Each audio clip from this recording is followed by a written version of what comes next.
Rapist के लिए आप कह रहे हैं। हेलो मैम, सुप्रिया मैम, मेरा प्रश्न आपसे मैम प्रश्न ये है कि जब आप बार बार अडानी जी को टारगेट कर रहे हैं, कह रहे हैं कि अडानी जी इतने खराब आदमी हैं और बीजेपी उनको बचा रही है, तो सबसे पहले जब जहां जहां आपका उनका कॉन्ट्रैक्ट है, आप क्यों नहीं कैंसिल कर देती हैं? दूसरी बात आप दोनों से है, जब बात आती है एनपीएस और ओपीएस की, तो वहां पर केंद्र और क्या नाम है जो विपक्षी पार्टियां हैं सब अलग अलग हो जाती हैं। जब बात आती है किसी सांसद की, विधायक की सैलरी बढ़ाने की या उनकी पेंशन की, तो उस पर सब एक सहमति हो जाती है। तो ऐसा क्यों, आप क्यों जनता का नहीं? एनपीएस और ओपीएस पर मैं जवाब दे देती हूँ। हमारी 3 जगह सरकार है, हिमाचल में, राजस्थान में और छत्तीसगढ़ में।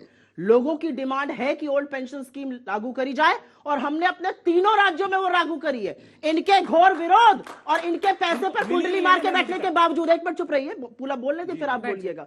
बोलने के बावजूद आपने अडानी पर कहा, हम क्यों कैंसिल करें भाई?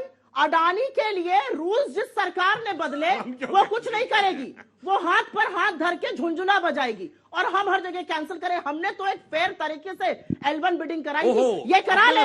इन्होंने हर व्यक्ति का जो एनसीएलटी के माध्यम से अडानी को एसेट मिला, उसके खिलाफ ईडी और सीबीआई थी। ट्रैक रिकॉर्ड उठा के देख लीजिए, क्यों ऐसा करते हैं? ये पूछिए इनसे ये बात। इनके यहाँ फेयर में L1 वो हो गया जिसके पीछे ईडी और सीबीआई थी।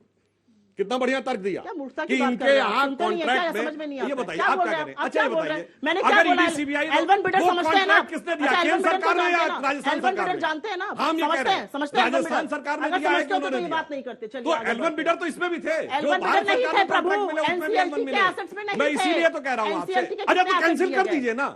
हम कैसे एनसीएलटी के एसेट को? अरे भाई आप कह रहे हैं राजस्थान सरकार ने दिया कॉन्ट्रैक्ट की केंद्र सरकार ने दिया? झुंझुना बजाएंगे 9 साल से, झुंझुना बजा रहे हैं। कैंसिल नहीं करिए तो हाथ उठाइए, ऐसे झुंझुना बजाइए। जमीन क्यों दे रही भाई?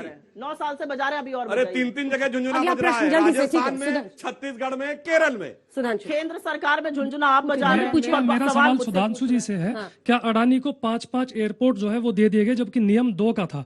ठीक है, वो नियम जो है अडानी जी के लिए बदल दिए गए। आपको नहीं लगता कि एक यजमान की तरह कुछ आप ज्यादा दान दक्षिणा जो है सरकार के नियम 2 का था? 2 का नियम था। राहुल गांधी जी बाकायदा वीडियो जारी कर रहे हैं, बता रहे हैं क्या वो गलत बोल रहे हैं? सुनिए, जिस जमाने में एयरपोर्ट इनके जमाने में दिए गए तो कहा जाता था जिसके पास एयरपोर्ट का एक्सपीरियंस हो, बताइए।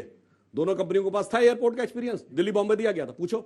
अरे आपके नियम बनाते समय जो रूल था उसको आपने रातों रात बदला। मैं आपके नियम की बात कर रहा हूं। अपने मंत्रालय के अगेंस्ट जाकर फाइनेंस मिनिस्ट्री और नीति आयोग दोनों ने लिखित में कहा था ये गलत है, आपने वो रूल बदला। इसको आप इस सत्य को नहीं नकार सकते, पूछेगा अपने मंत्री से जाकर। अब मैं बताता हूं जो ये बात कहना चाहती वो क्या होता है। आपको पता है इस देश में सबसे बड़ी कार की कंपनी कौन है? मैं कहना चाहती हूँ, अरे मारुति। मैंने कहना चाहती थी, मारुति का ओनर कौन था? गांधी परिवार। और ये था कि नहीं जब मारुति बनी? और उसके बाद पूरा 1980 का दशक मुझे याद है कि जब अब देखिए लगातार जब बजट आता था 80 के दशक के सारे बजट चेक कर लीजिएगा, 1000 सीसी से ऊपर की कारों के ऊपर टैक्स लगता था, उनके नीचे नहीं, क्योंकि मारुति 800 सीसी की, चूंकि वो कांग्रेस का प्रथम परिवार के हाथ में थी। इसे कहते हैं देश का पैसा अपने में कर लेना। और मैंने मान लिया, चलिए आप अडानी के खिलाफ हैं, आज तक बताइए किसी विदेशी कंपनी के खिलाफ नहीं हो, बोलिए। हमने तो बहुत विदेशी कंपनियों का विरोध किया, हर विदेशी कंपनी के साथ। सुनिए, ये उस जमाने में यूनियन कार्बाइड के साथ 1984 में एंडरसन को भगाया, यूनियन कार्बाइड का पक्ष लिया। उसके बाद ये बोफोर्स के साथ, उसके बाद ये हॉविट्जर के साथ, उसके बाद ये अगस्ता वेस्टलैंड के साथ, उसके बाद ये बीबीसी के साथ, उसके बाद वो हिंडनबर्ग के साथ। हमेशा विदेशी कंपनी के साथ खड़े होकर भारत के खिलाफ क्यों बोलते हैं? एक बार बताइए किसी विदेशी कंपनी के खिलाफ बोला? पीएम भी कह रहे हैं 24 से पहले विपक्ष और विदेशी लोग एकजुट होकर सरकार के खिलाफ, देश के खिलाफ बोल रहे हैं। पीएम ने कुछ भ्रष्टाचार पर बात करी थी, हाँ देखना चाहिए।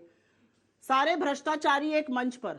इस तस्वीर में कौन कौन है? नरेंद्र मोदी जी के साथ 40% pay CM Bommai, Yediyurappa, Lalit Modi, job scam करते हुए शुवेंदु अधिकारी, जो अब ऐसी वॉशिंग मशीन से ऐसी गंगा में गोता निकाल के आ गए हैं जो भारतीय जनता पार्टी चलाती है, ऐसा सर्फ जिससे सारे दाग धब्बे धुल जाते हैं।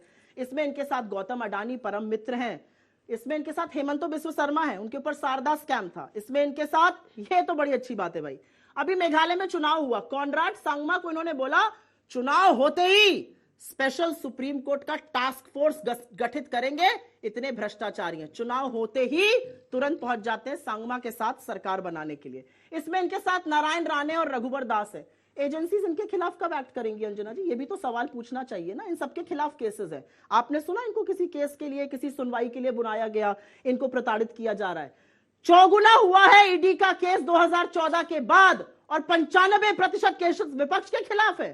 क्योंकि आपके अपने लुटेरे जो यहां पर बैठे हुए हैं या जो लोग देश छोड़ के भाग गए उनको आप वापस नहीं बुला ला रहे हैं। आप मेहुल भाई करते रह गए, इंटरपोल ने नोटिस ही विड्रॉ कर ली। आप मेहुल भाई करते रह गए। ललित मोदी ऐसा चोर जो इस देश का भगोड़ा है, वो विदेश से धमकी दे रहा है सांसद को, एक पब्लिक लाइफ के फिगर को। ये आपने चोरों का हौसला बढ़ाया है। क्या बात करते हैं आप? मेहुल भाई, ललित मोदी, नीरव मोदी, सब इनको चकमा देकर भाग जाते हैं। ये बेचारे हाथ मलते रहते हैं।